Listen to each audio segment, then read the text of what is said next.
Bonjour à tous, bienvenue dans ce nouveau webinaire, donc aujourd'hui effectivement dédié à une représentation du prix un petit peu particulière. On va tout simplement faire cette séance telle qu'elle était attendue par bon nombre de clients. C'est vrai que c'était un sujet assez demandé ces derniers temps. On va voir ce qui se cache derrière ce terme un peu étonnant de Ekanashi. Alors vous pouvez trouver d'ailleurs sous deux orthographes différentes cette appellation-là, avec un I à la fin de Ekin ou avec un E. Bon, ça change pas grand-chose, hein, vous allez trouver des sources pédagogiques assez facilement, gratuites, hein, je veux dire, en ligne à ce sujet-là. En gros, c'est une représentation qui va nous permettre d'arrêter d'utiliser, je dirais, les chandeliers japonais, ou du moins de les utiliser autrement. Donc, j'insiste pas sur les chandeliers japonais. Il y a déjà des ressources pédagogiques à ce sujet-là, notamment en vidéo sur notre site, sur notre chaîne YouTube en particulier. Voilà, donc je pars du principe pour ce webinaire que les grands fondamentaux derrière les chandeliers japonais sont bien compris, c'est-à-dire qu'est-ce qu'un corps, qu'est-ce qu'une ombre ou mèche, deux synonymes. Le fait que les chandeliers indiquent essentiellement quatre indications fortes, c'est-à-dire le prix d'ouverture, le prix de clôture, le plus haut et le plus bas sur une même unité de temps, une même période. Donc voilà, donc je pars du principe effectivement que ces grands classiques au niveau des chandeliers sont bien compris.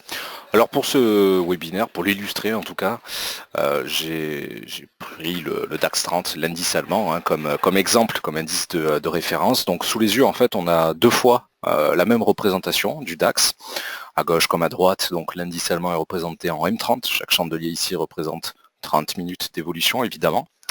Et on va comparer en fait les deux représentations, c'est-à-dire celle des Ekanashi et celle des chandeliers japonais, pour bien comprendre de quoi il s'agit et comment ça se concrétise, comment ça se matérialise au niveau de son utilisation. Donc ce que je vais faire, c'est que la partie de gauche va rester représentée au travers des chandeliers, et celle de droite, on va la passer en Ekanashi. Alors, on retrouve sous cet onglet-là, là où j'ai le curseur, tout à fait en haut, les différents types de prix. Rapidement, un petit mot, la ligne va simplement faire la moyenne globalement des indications données par les chandeliers japonais. Et ce qui nous intéresse dans notre cas, c'est le tout dernier bouton, Ekinashi ou Ekanashi. Voilà. Donc déjà, on voit que évidemment les tendances de fond sont un petit peu les mêmes. La représentation est évidemment la même, puisque le prix n'a pas vocation à changer. On va être évidemment confronté au même prix de bid ou de ask, respectivement d'offres et de demandes, que l'on soit avec une représentation sous forme d'Ekanashi ou de chandelier japonais, ça ne va strictement rien changer. Par contre, on remarque qu'il y a quelques impuretés, je dirais, ou quelques irrégularités plutôt, qui sont supprimées. Typiquement ce matin sur l'indice allemand, et ça tombe assez bien pour l'exemple qui va être pris, nous avons eu un gap d'ouverture. Le prix de clôture exact, du moins le dernier prix disponible à 22 heures, un tout petit peu avant 22 heures en réalité, au travers des dernières cotations à Wall Street, était de 12 801 points. Ce matin, le prix d'ouverture a été, sur le DAX, à 8 heures de pré-ouverture plutôt, il a été de 12 750, 51. Donc concrètement, on a eu une cinquantaine de points, une amplitude de 50 points plutôt, pour ce gap baissier ce matin. On ne le voit pas au travers des Ekanashi. Alors, il faut bien comprendre une chose d'entrée de jeu extrêmement importante quand je dis ça. On ne le voit pas, mais on l'aurait subi de la même manière. Typiquement, vous savez que, par exemple, un prix d'ouverture, un take profit va être exécuté à la première cotation disponible le matin. Que l'on soit sous une représentation en chandelier ou en Ekanashi, ça ne change absolument rien sur les conséquences à ce niveau-là. D'un point de vue strictement financier, ça ne change rien. C'est juste la représentation visuelle qui va être un petit peu différente. Alors, déjà, on voit que c'est, je dirais, un peu plus lisse, un peu plus linéaire, en tout cas sur la partie de droite, par rapport aux explosions haussières ou baissières que l'on a pu connaître ces derniers temps. Ça ne changera rien au niveau de l'unité de temps. C'est-à-dire que si je passe de part et d'autre en M1, par exemple, et on va prendre l'exemple inverse avec une très grosse unité dans quelques temps, tous ces commentaires-là seront également valables. Je prends juste l'exemple du M30 pour, je dirais, par habitude, parce que c'est vrai qu'avec les clients, on traite surtout en M30 sur la partie droite en tout cas de mon écran habituellement en live stream, mais ça ne changera rien au niveau des commentaires. Tout ça est valable sur toutes les unités de temps. Là par exemple je suis passé en weekly. Donc chaque chandelier, ou chaque Ekanashi d'ailleurs, représente donc une semaine d'évolution. Le propos est le même, le propos est exactement le même. On va avoir des comportements beaucoup plus lisses, des irrégularités qui vont un petit peu disparaître, mais les conséquences financières de tel prix d'entrée, de tel take profit, de tel stop loss, de tel gap d'ouverture, peu importe, seront exactement les mêmes. Bon. Alors pourquoi en fait on ne voit plus les gaps et pourquoi ça enlève beaucoup d'irrégularités? C'est parce qu'en fait, il faut comprendre donc la manière dont sont créés les Ekanashi. En fait, dès que vous avez une nouvelle période, par exemple, si là on est en M30, une nouvelle période va commencer, là il est 13h07, donc la prochaine elle va commencer à 13h30, la suivante à 14h, 14h30, 15h, etc., toutes les tranches de 30 minutes, et bien dès que vous allez avoir une nouvelle période, que ce soit pour le chandelier ou les Ekanashi, évidemment la précédente représentation se termine, et vous en avez une nouvelle qui apparaît, un nouveau chandelier, un nouvel Ekanashi. Dans le cas des Ekanashi, visuellement, hein, attention, il faut bien comprendre ça, visuellement, le prix d'ouverture sera toujours égal, d'accord, toujours égal au point médian du précédent corps, d'accord. Donc par exemple là, au niveau du M30, on peut prendre n'importe quel Ekanashi, ce sera toujours le cas. Là, ça va être plus simple si je prends un exemple. Je sais pas, je peux prendre n'importe lequel. Celui-ci, là où j'ai mon curseur sur la partie droite, bon, on voit que le prix d'ouverture est pile poil égal au prix médian du corps précédent. J'insiste sur le mot corps, hein, parce que là, on ne considère pas les mèches, hein, c'est juste le corps. Voilà, donc c'est pile poil le milieu du précédent corps.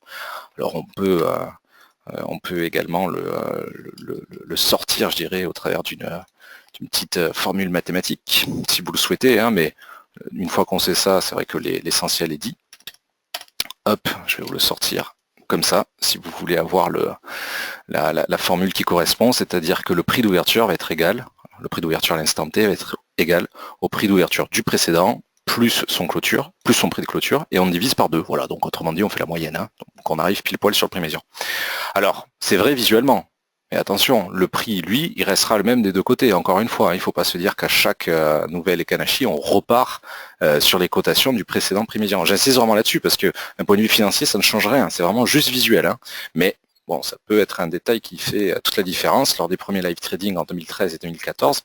D'ailleurs, ils étaient tous réalisés à l'époque sur MT4, sur MetaTrader 4, en Ekanashi. Je pense d'ailleurs on en refera, maintenant que la représentation est disponible sur Xstation 5, on en refera avec cette représentation-là. Voilà, c'est la chose un petit peu centrale à savoir, hein, je dirais, sur la représentation. C'est de bien comprendre que si les gaps visuellement disparaissent, c'est pour cette particularité-là.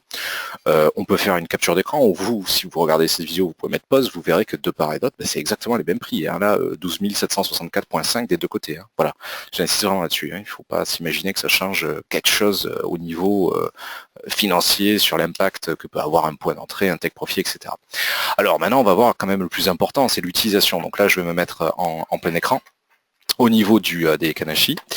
Bon, on a vu le plus dur, hein, et pourtant c'est pas extrêmement compliqué de comprendre ce qui a été vu jusqu'à présent, mais le plus intéressant reste à venir. C'est évidemment l'utilisation. On l'a vu, hein, c'est très visuel, c'est hyper lisse comme représentation à chaque fois.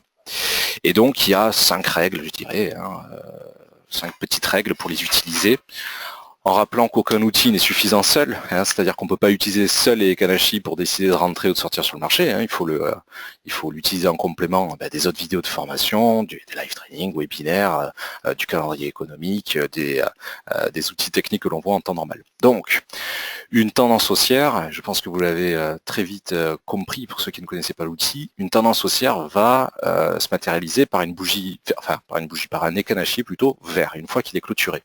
C'est-à-dire que je vais avoir, pas tout le temps, sinon ce serait trop beau, on aurait le métier le plus simple du monde, mais généralement, quand j'ai un Ekanashi vert, donc haussier, hein, je dis vert hein, par défaut, mais vous l'aurez compris, donc haussier, une fois qu'il apparaît, après une succession de précédents Ekanashi rouges, donc baissier, eh bien, très souvent, je vais avoir un retournement de tendance haussier. L'inverse est tout aussi vrai. Là où j'ai mon curseur, ici, donc de 9h à 9h30 le 15 mai, eh bien, on a eu, je sais pas, une bonne douzaine, quinzaine d'Ekanashi haussiers, d'accord, donc une grosse explosion haussière.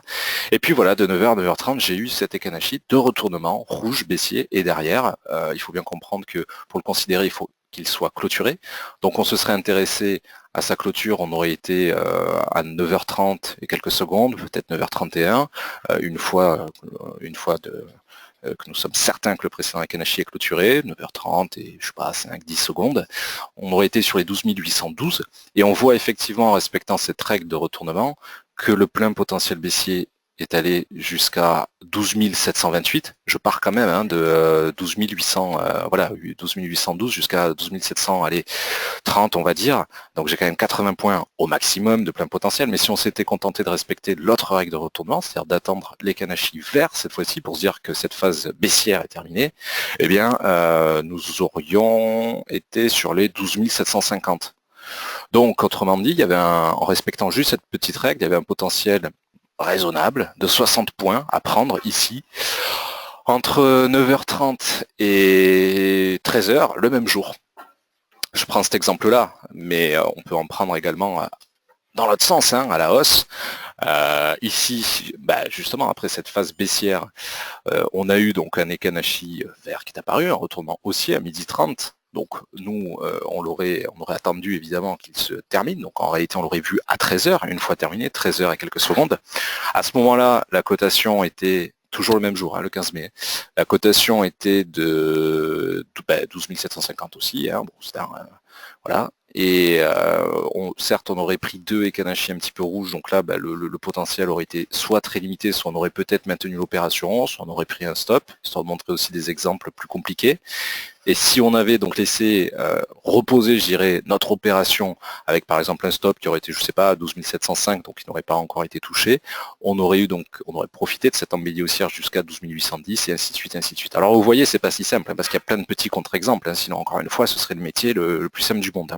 On va trouver des orphelins, c'est-à-dire des Ekanashi d'une couleur, mais au milieu, enfin d'un faux signal finalement, un faux retournement. Celui-ci typiquement de 16h30 à 17h le 12 mai, là on se serait dit tiens c'est bien, là on a un super Ekanashi qui commence à apparaître, en plus avec de grandes mèches, donc vous savez que comme pour les chandeliers, ça veut dire qu'il y a une hésitation, donc ça aurait plutôt été un signal effectivement baissier assez intéressant. Et là, ça n'aurait pas marché. Il faut aussi montrer des exemples qui ne fonctionnent pas. C'est pas un outil, aucun outil de toute façon se suffit à lui seul. Donc voilà, c'est une indication de plus, généralement bonne. Alors toujours pareil, plus les unités de temps sont grandes, moins on va avoir de signaux, mais ils seront plutôt de bonne qualité.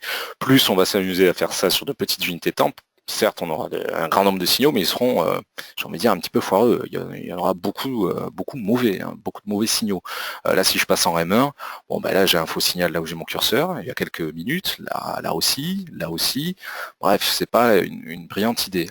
En D1, par exemple, on va prendre le weekly, comme tout à l'heure. Voilà un petit peu ce que ça donne. En D1, donc chaque Ekanashi plutôt représente donc une séance, évidemment. J'ai quand même quelques faux signaux, mais globalement, c'est vrai que dans l'énorme tendance haussière que l'on connaît sur les indices occidentaux, essentiellement sans revenir dans le détail, mais depuis l'élection de Trump et ensuite pour les sujets que l'on connaît par la suite, c'est vrai que chaque nouvelle séance, chaque Ekanashi vert était quand même précurseur, je dirais, dans la plupart des cas, en tout cas dans l'immense majorité des cas, était précurseur d'une continuité, d'une tendance haussière qui se maintenait, qui continuait de s'exercer sous nos yeux pendant 3, 4, parfois 20, 30 séances. Donc voilà, c'est quelque chose qui peut remplacer d'ailleurs dans son comportement un petit peu les moyennes mobiles, par exemple. Voilà. Alors, donc là, on a vu un peu le b.a.-ba, c'est-à-dire une tendance haussière se concrétise via un nouvel Ekanashi haussier, vert, on attend sa clôture, pour avoir je dirais, les cotations suivantes et être certain que l'Ekanashi est bel et bien clôturé, rien de bien sorcier derrière. À l'inverse, une tendance baissière va se matérialiser par la clôture d'un Ekanashi rouge, baissier tout simplement. Je parle en couleur, mais vous l'aurez compris, si vous avez plutôt l'habitude d'être en blanc, noir, c'est respectivement la même chose, mais voilà. Ce qui va être intéressant aussi, c'est en complément, et je vais très vite parlé il y a quelques secondes, ça va être de faire la même chose que pour les chandeliers, c'est-à-dire de considérer les mèches, d'accord? Donc les mèches ou les ombres de synonymes, c'est-à-dire tout simplement ce qu'on appelle au niveau ce qu'on matérialise techniquement au niveau des chandeliers, ou comme signaux d'hésitation. Une mèche, on nous apprend dans la littérature boursière que ce n'est rien d'autre qu'un petit signal d'hésitation. C'est-à-dire que le marché, les opérateurs plutôt n'ont pas eu la capacité ou n'ont pas souhaité véritablement clôturer ou sur les plus hauts atteints par les mèches ou sur les plus bas atteints par les mèches. Voilà. Donc, on va avoir une plus forte tendance, une plus forte indication haussière si l'Ekanashi, le premier Ekanashi clôturé, en plus d'être positif, s'il est dépourvu, s'il n'a aucune ombre, aucune mèche inférieure. Et pourquoi pas supérieur, mais ça c'est moins important, hein, c'est-à-dire ce qu'on appelle un marubozu, pour reprendre la vidéo sur les chandeliers, un marubozu, c'est-à-dire un corps sans aucune ombre, c'est vraiment un signal de force totale, parce que vous avez un prix d'ouverture qui est égal au plus bas, et un prix de clôture qui est égal au plus haut, dans le cas d'un marubozu haussier, et inversement dans le cas d'un marubozu baissier, c'est-à-dire qu'il n'y a eu aucune hésitation, le marché a ouvert à tel niveau, il a foncé vers le prix de clôture, et jusqu'à la fin de sa période, et puis voilà. Donc là on va considérer ces mêmes signaux hein, au niveau des Ekanashi. Donc grosse tendance haussière à attendre si effectivement le premier Ekanashi n'a pas d'ombre inférieure, pourquoi pas une absence d'ombre supérieure, mais c'est moins important, et à l'inverse, grosse tendance baissière attendue, on l'espère en tout cas, même si c'est pas suffisant comme indication, encore une fois, si on a un Ekanashi rouge, négatif, baissier, sans ombre supérieure, et dans une moindre mesure sans ombre inférieure. Quelques exemples là aussi. Je sais pas, je vais passer, tiens, aller en H4 un peu pour changer. Donc chaque Ekanashi représente 4 heures d'évolution. Qu'est-ce qu'on a comme exemple sympa Oui, on a celui-ci qui est très bien. De 16h à 20h le 3 avril 2017, d'accord? Donc là, en amont, j'avais beaucoup d'Ekanashi haussiers, verts, donc j'ai une belle tendance haussière, toujours sur l'indice allemand. Et là, j'ai l'Ekanashi un petit peu parfait. Une fois sa clôture réalisée, on voit effectivement qu'il a un grand corps. Il a une mèche inférieure, ok, mais il n'a pas de mèche supérieure. Et c'est ça le plus important si on veut un signal baissier un peu plus renforcé. D'accord? C'est-à-dire vraiment, là, on a une indication un peu plus forte, une matérialisation un peu plus visuelle, un peu plus importante, que ce signal baissier a plus de probabilité de s'exercer, de vraiment se réaliser d'un point de vue chartiste, que s'il avait véritablement une très très grande mèche supérieure, parce que qu'est-ce que ça veut dire concrètement? S'il y avait une grande mèche supérieure, ça voudrait dire quand même que les opérateurs auraient hésité par le passé, à ce moment-là, à malgré tout maintenir la précédente impulsion haussière. Voilà. Alors en plus, involontairement, cet exemple est pas mal aussi parce que ce petit Ekanashi là de midi à 16h, n'oubliez pas, hein, on a le même comportement que pour la plupart des chandeliers, c'est une toupie d'un point de vue chartiste. Alors c'est pas un doji parfait parce qu'il y a quand même un petit corps, mais on a un petit signal d'hésitation parfait, c'est-à-dire un tout petit corps, deux grandes ombres. Alors on aurait préféré évidemment que ce soit l'ombre inférieure qui domine, parce que là on aurait en plus eu une hésitation de la part des opérateurs d'aller plus bas, mais peu importe, joli signal d'hésitation de midi à 16h, derrière le fameux Ekanashi de retournement, et jusque-là, le plein potentiel baissier s'est exercé, c'est-à-dire qu'on aurait considéré au maximum un écart entre 12 320 okay, et 11 965, donc c'est quand même une très très belle tendance. En réalité, plus raisonnablement, on aurait certainement considéré la fin de cette belle tendance baissière sur les Ekanashi, là où j'ai mon curseur, donc plutôt aux alentours de 12 050, 12 060 points, voilà. On remarquera quand même la présence de quelques petits faux signaux. Mais là, j'ai envie de dire, ça dépend de son management, de son stop loss, parce que si on était vraiment rentré après les deux beaux signaux de renversement baissier de midi à 20h, le même jour, le 3 avril, logiquement, on aurait eu quand même un stop loss, j'espère en tout cas, plutôt sur les 12 400, donc au-dessus des récents plus hauts et au-dessus des quelques signaux d'hésitation. Et donc malgré la présence de ces quelques faux signaux de 16h à 20h le 6 avril, le 7 globalement à la même heure, le 11 à 20h, eh bien, en théorie, enfin même c'est sûr, c'est visuel, quoi, le stop dans cette configuration-là n'aurait pas été touché. Alors comment définir objectif? Là, j'aurais plutôt tendance donc sous-entendu le take profit, j'aurais plutôt tendance à renvoyer naturellement sur la vidéo de formation sur les retracements de Fibonacci. Je rentre pas trop dans ce sujet-là aujourd'hui. Malgré tout, on peut quand même y jeter un petit coup d'œil en les traçant. Il n'y a pas de contre-indication pour les tracer en Ekanashi. Il n'y a pas de problème avec ça. Il faut pas se mettre, je dirais, de limite sur l'utilisation de cet outil. Donc j'aurais tracé mes retracements évidemment, placé mes retracements plutôt entre le point bas de 8h à midi le 22 mars, le plus haut de 8h à midi le 3 avril, pour respecter cette tendance primaire haussière, ces quelques signaux de retournement baissier, et donc effectivement j'aurais pu viser, alors selon l'aspect agressif de chacun, les horizons d'investissement, qui les 38,2, qui les 50%, qui les 61,8, les 78,6, etc., etc. Bon voilà, voilà un petit peu. Contre-exemple quand même à la hausse, ce serait pas mal aussi. Qu'est-ce qu'on a de puissant à la hausse? En fait, vous l'aurez compris, je cherche un Ekanashi dépourvu. Il doit y en avoir plein, mais que je vois pas forcément là tout de suite. Dépourvu, tiens, il est là.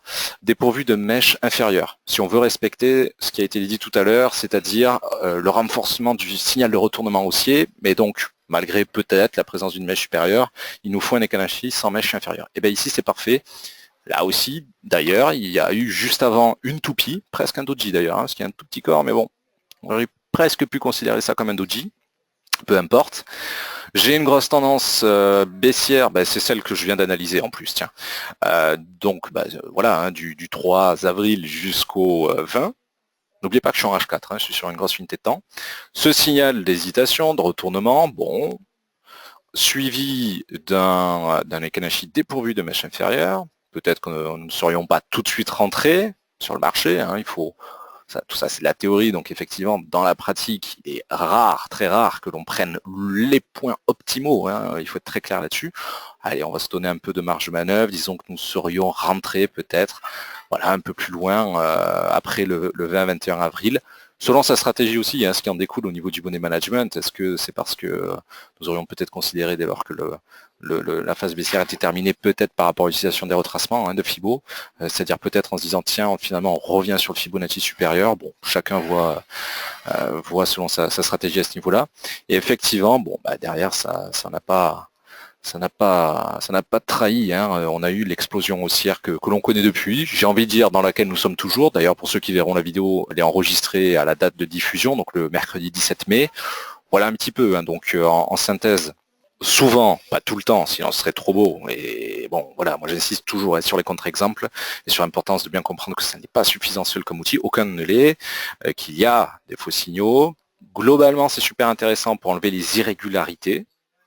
Je pense au gap notamment. C'est un outil très intéressant pour visualiser, et ça il faut bien le comprendre, mais je pense que ça a été dit et que c'est assez clair, pour visualiser l'intensité, la force des tendances, d'accord ? Variante intéressante des chandeliers japonais, on vire les irrégularités, on conserve quand même les mêmes informations, point haut, point bas, prix d'ouverture, de clôture, bien que le prix d'ouverture soit un petit peu différent, vous l'aurez compris. Visuellement, mais identique en termes de cotation, bien sûr. On n'a pas un temps d'avance ou un temps de retard par rapport aux traders qui vont utiliser les chandeliers. Il faut s'enlever ça de l'esprit si jamais ça n'est pas clair. Quelques indications, voilà, donc sur les retournements. Un Ekanashi rouge baissier négatif, n'importe comment on le dit, qui apparaît une fois clôturé à l'issue d'une tendance haussière, c'est une première indication, un premier indice possiblement de retournement baissier, renforcé par le fait, ce signal étant renforcé par le fait effectivement que cet Ekanashi n'ait pas d'ombre, de mèche supérieure, qu'il n'y ait pas eu d'hésitation à aller plus haut concrètement de la part des opérateurs durant cette période-là, quelle qu'elle soit. À l'inverse, un Ekanashi vert qui se matérialise à sa clôture à l'issue de plusieurs Ekanashi rouges baissiers, donc à l'issue d'une tendance baissière, une première indication effectivement de retournement aussi à ce moment-là, renforcée par le fait qu'il n'y ait pas d'ombre inférieure, idéalement, toujours pareil, dans les deux cas, c'est encore mieux d'avoir des marubousus, c'est-à-dire aucune mèche, ni d'un côté ni de l'autre, c'est un signal d'autant plus fort. On peut retrouver quelques similitudes au niveau chartiste, notamment pour le traitement des hésitations, des ombres, les toupies, les doji, pourquoi pas les figures, je renvoie aux autres contenus. C'est un outil que j'aime beaucoup. Que dire de plus? Je pense que l'essentiel, le plus important en tout cas, a été dit. Ok, merci à tous pour votre présence, votre fidélité. On se donne rendez-vous donc avec les clients à 18h pour le live training de ce soir. À tout à l'heure.